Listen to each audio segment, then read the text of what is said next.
wabarakatuh. Perkenalkan, nama saya Puja Fadrian dari 1244. Di sini saya akan menjelaskan tentang bersatu dalam keragaman dan demokrasi.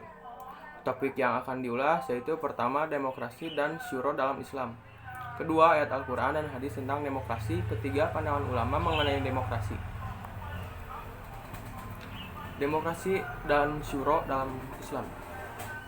Demokrasi berasal dari dua kata, yaitu demos dan kratos.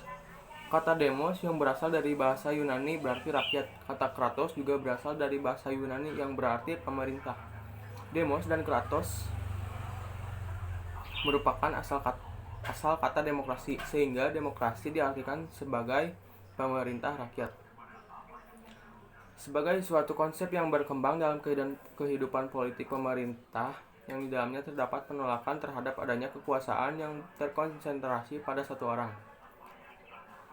Kedua, sebagai suatu konsep yang menghargai hak-hak dan kemampuan individu dalam kehidupan masyarakat. Syuro menampakkan dan memaparkan sesuatu, mengambil sesuatu.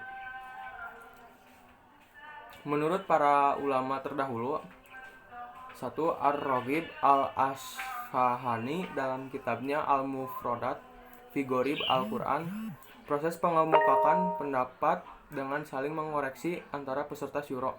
Para fikih kontemporer dalam Asyuro fi Zilli Nizami Al-Hukum Al-Islami, proses menelusuri pendapat para ahli dalam suatu permasalahan untuk mencapai solusi yang mendekati kebenaran. 3. Ibnu Al-Arabi Al-Maliki dalam Al-Ahkam Al-Quran berkumpul untuk meminta pendapat dalam suatu permasalahan yang peserta seluruhnya saling mengabarkan pendapat yang dimiliki. Perbedaan demokrasi dan syuro. Syuro yaitu kebebasan berekspresi, berpendapat terbuka, dan jujur. Sedangkan demokrasi, nilai egaliter, menghormati potensi individu, menolak tirani, partisipasi dalam pemerintahan. 2. Ayat Al-Quran dan hadis tentang demokrasi. Di Ali Imran surat ketiga ayat 159, yang artinya, maka disebabkan rahmat dari Allah lah kamu berlaku lemah lembut terhadap mereka.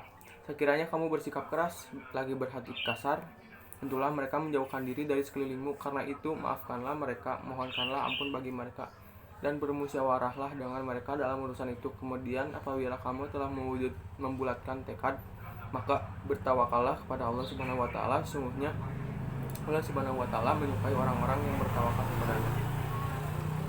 Tafsir Ali Imran surat ketiga ayat 159. Dalam perang Uhud, sebagian kaum muslimin ada yang melanggar perintah, sehingga menyebabkan kaum muslimin menderita kekalahan. Rasulullah SAW tetap lemah lembut dan tidak pernah marah kepada para yang melanggar. Hadis tentang demokrasi. Dari Abu Hurairah, ia berkata, aku tak pernah melihat seseorang yang lebih sering bermusyawarah dengan para sahabat daripada Rasulullah SAW. Hadis riwayat At-Tirmizi. 3. Pandangan para ulama mengenai demokrasi. Pandangan para ulama mengenai demokrasi. Pertama, dari Abul A'la Al-Maududi secara tegas menolak demokrasi. Menurutnya, Islam tidak mengenal paham demokrasi yang memberikan kekuasaan besar pada rakyat untuk menetapkan segala hal. 2. Dari Muhammad Iqbal, menurutnya Islam tidak dapat menerima model demokrasi barat yang telah kehilangan basis moral dan spiritual. 3. Dari Muhammad Imarah, menurutnya Islam tidak menerima demokrasi secara mutlak dan juga tidak menolaknya secara mutlak. 4. Dari Yusuf Al-Qardawi, menurutnya substansi demokrasi sejalan dengan Islam.